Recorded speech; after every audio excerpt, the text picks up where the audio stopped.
I was an experiment. I knew this suddenly and intrusively. How old was I? 7, 8, lying on the floor, playing with some plastic soldiers.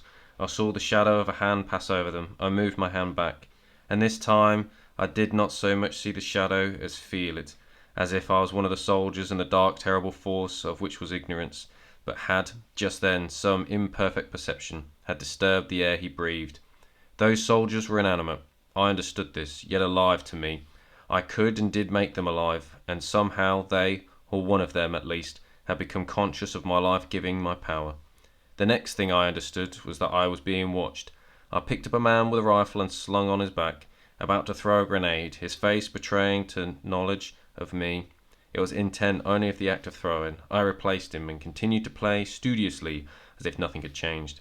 I learned from that soldier not to let them see that I knew.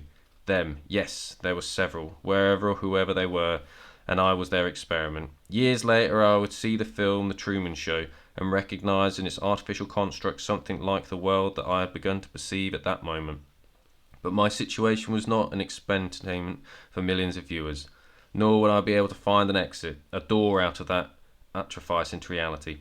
This was reality, and I was in it. My bodily functions, my behaviour at home and school, my sleep patterns, my mood changes, everything was being captured and analysed. But could they access my thoughts? I didn't think so.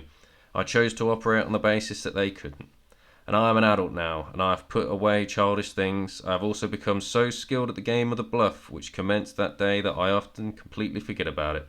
But then some small thing reminds me. The experiment continues. They think they are still running it, but they are wrong.